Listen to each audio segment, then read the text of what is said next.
house down. Little pig, let me in. Not by the hair, my chin. Then I'll huff. And I'll puff. And I'll blow your house down.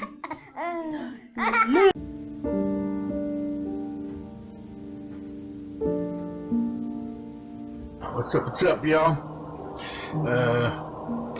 Chilling here another night. I remember I have to flip this camera around and let you guys get a good look at this moon up in the sky right here above me. It's beautiful.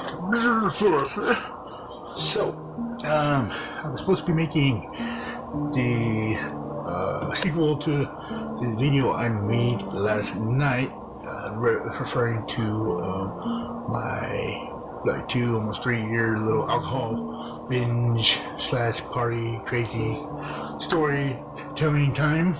However, there's something I forgot, and that's I have over 7 months clean now, so I figured I would go ahead and make a 7-month clean video, since you gotta celebrate them milestones, you gotta keep it rolling, you gotta internalize that, be like, I've accomplished something, and every little bit give you that boost of success and accomplishment, boost your self-esteem, boost you up, and keep you moving forward. Take what you can get, it's gonna come few and far between the longer it goes, so take what you can get. So yeah, I mean, let's go with I ain't got no withdrawal symptoms going on, no sickness, nothing like that, no aching, nothing. The one thing I got, like, that represents anything physical, I still get the chills sometimes, when a cold wind blows, or you got it almost hurts, and so I still got a little bit of adapting there I think I'm doing to the weather and environment, with the whole senses and processing it. My body's still learning how to adapt without that suppress it in there that's making it so we can't feel anything. But it's coming along. It's getting a little older, it's not coming around as much. So I mean, hopefully this summer it don't come around at all. But so in PAWS, I'm doing good depression. I would say I got depression. I would say like boredom, or I don't know, laziness, or maybe it's just feeling laziness because it's been wintertime, ain't been outside as much. I just was sick for a month. Everybody's been pretty sick for a while, so that kind of gets you down, wears you down a little bit. Like me, I can tell, like, with the last few videos I made, my thought process, my ability to break things down in detail isn't like there. It's still a little bit out, so bear with me on these videos. Sorry about that, but it was all in my head. This whole sickness thing, just like my whole head, that's it. Felt like it was gonna blow up. I mean, there's so much pressure. It's weird. Never had anything like it. Anyway, yeah, I have no emotional roller coaster right now. It's not up and down. I do make myself feel, though I don't know if I would say make myself feel. I do confront my feelings and my emotions, things that I think of from the past, and you gotta own that. You gotta feel it. You gotta live it. Otherwise, your brain isn't gonna readapt and learn how to control it and not be panicky when it happens, or fearful because you don't know what's going on, because it's all been shut down and suppressed for so long. So, feel those emotions, live them. That's how you're gonna heal. Yeah. So, like I said, panic and anxiety is pretty non-existent, except for the anxiety that is kind of like self-implemented. I kind of put that little twerk in there so that I second guess some things, like going to somebody's house that might have used to use, but maybe they're cool with the recovery, ain't seen your buddy in a long time, and still you have to think, when you go there, you're not in control of the situation or the environment, because the simple fact that other variables such as people can show up at any time. What happens if you're at your buddy's house and 3 other buddies show up, you don't know you're there? Maybe he's cool with it and he's gonna keep it clean for you, but they don't. Maybe they just whip that out it's going around the room, and you're all smoking or drinking, whatever your quirk is, whatever your crutch is, and all of a sudden it's in your hand, and you're puffing away or drinking away, and boom, there goes your sobriety, there goes all your hard work, and bam, because you just relapse, you know. And that's what I hear so many times on like all these social pages that I read on and stuff, you know, like Facebook, Quora, Reddit, even a little bit up on that Twitter stuff, you know. I'm not really mastered all these things yet, but I'm working on them just because, you know, it's something that kind of coincides with this little project, you know. And that's what this is. This is more like a hobby. I'm not trying to be the next Facebook big dude or anything like that. I just really want to reach people that I think need to see, not that I think need to see, but probably just need to see and need someone that can say, hey man, this is possible. You don't have to live like that. You can do it. If you just try and you want it, you can do it. Don't put yourself down. Build yourself up and take things head on. Win if you want to. Okay? And I think too many people get in the frame of mind of, I've already lost. I've already you know, effed up. I've already fell down the hole. I'm trying to dig myself back out, but I keep slipping on the mud, you know, and it's impossible. It's not impossible. You can do it, you know. So yeah, so back to my 7-month video here. I know, I get going, I just can't stop. But emotions are good. Panic, anxiety, whatever. One of the biggest things I was going to talk about tonight on this video was passion. Passion is key. Passion is like that fire, that fuel. It's that feeling in your chest, and your, you know, when something really like gets to you, you know, and you feel that in your chest, and that's actually what passion is. Like you're passionate about something that you either morally think is right or wrong. You know what I mean? And that passion is coming out, whether it's in anger or in a good way. So you really want to take this time to find that. You want to find, like when you were a kid, what did you want to become? What was your goals? What was your dreams? You know, go back to that, you know? Shoot. And my bad. And you know, maybe take a little grasp of that, take a little piece of it that you lost and bring it back and say, I'm gonna go learn something. You know, maybe learn something every day. Try to learn one thing every day is what I always say. Because if you're gonna learn one thing every day, odds are learning that one thing, you're gonna learn 1 or 2 things. You know, and imagine if you learn 2, 3, 4, 5 things every day. In a year, how 5 times 365, you're learning every day. You're just progressing, knowledge, gaining wisdom, you know, making yourself more strong, making yourself more powerful. Every day passing. You know, I'm real passionate about learning something every day. Like me, my passion, I always wanted to learn how to code. I always wanted to know how it worked. I always wanted to know all that stuff. So I've always liked electronics. You know, I've always been able to work on them and manipulate them and fix them. And, you know, but with the actual software, the coding and all that stuff is something that I just didn't have the mental capacity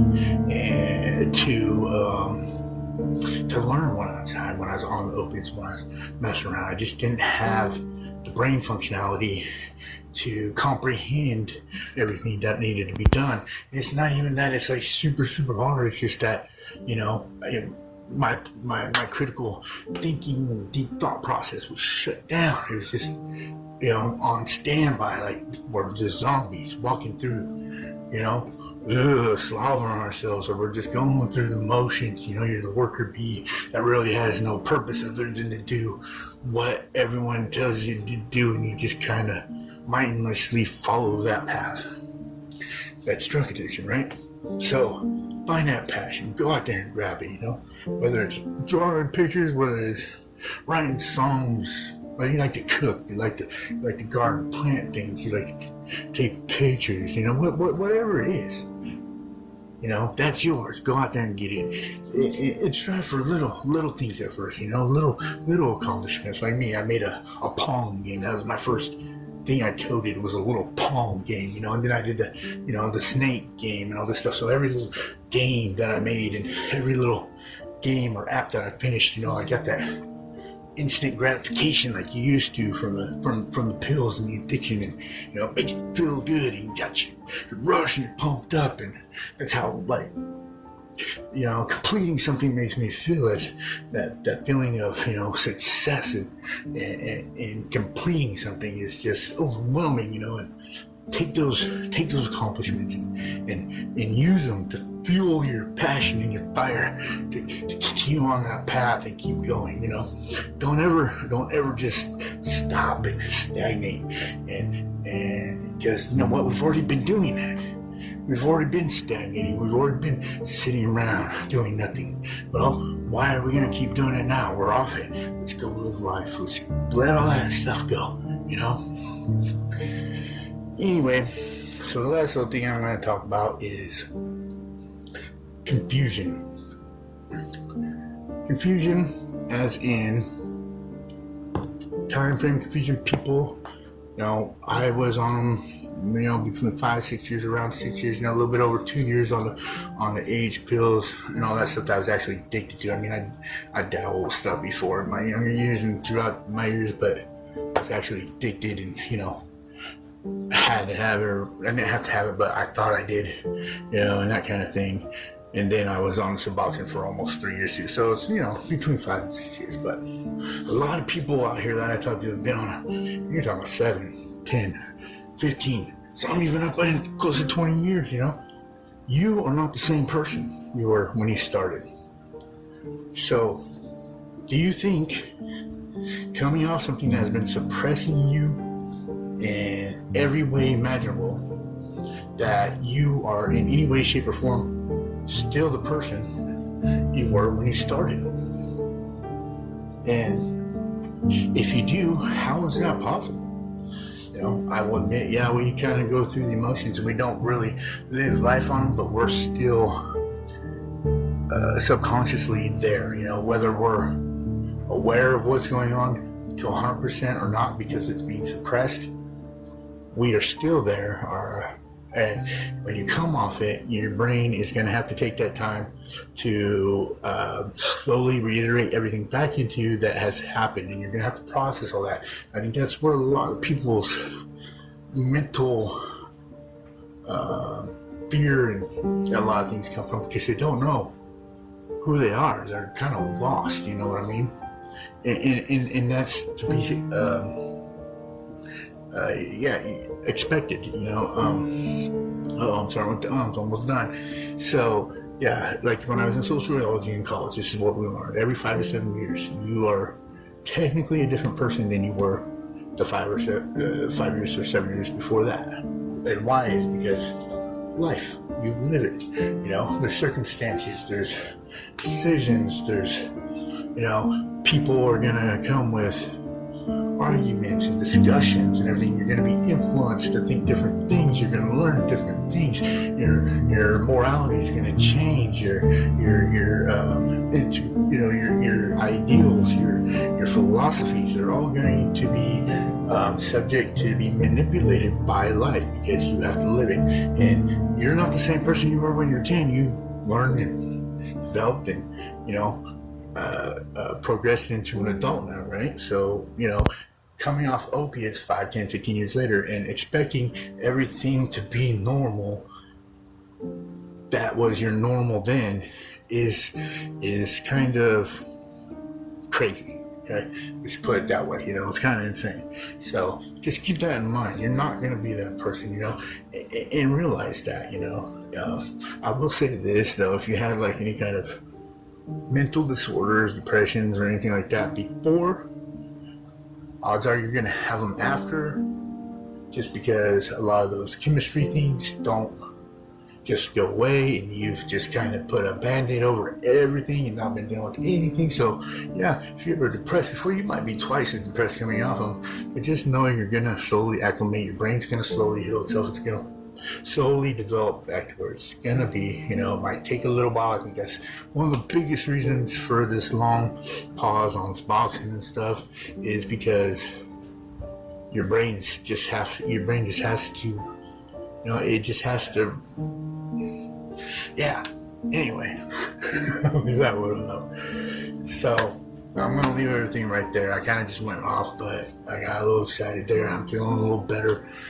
My brain's starting to function a little more. I'm starting to get my thought process back. I'm starting to get my energy back after being sick. So hopefully I have a little bit more excitement in it and not just a bunch of blah, blah, blah. As my last videos were, I didn't realize that my thoughts were just so slow, and I was just kind of, trying to think and put the words out there, and I couldn't, but some of them came out. They came out all right. I just tried not to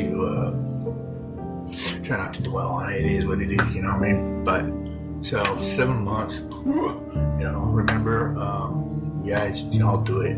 Anybody can do it. We can all do this. In anybody that says you can't, man, let's all talk to them. Let's get them going. Let's get this shit off, man. And that's what this is all here for. I'm not trying to be the next $1 million YouTuber or whatever the hell they got going on there. I mean, I like the technology. I like the software. I like programs and stuff like that. So I'm using this editing program to do my videos, and I'm a noob to it, as you can see, and a lot of my videos are kind of choppy and not everything's fine-tuned, but I'm learning, and every day that I use it I learn something new. So it's really cool. As long as on it, as well as my coding, I'm learning something new. And I highly suggest learning things, man. Just get out there and find that passion, and go attack it, do it. Anyways, it's Joe. Never quit, never fail. Addiction recovery, life afterwards. You can do it. Peace.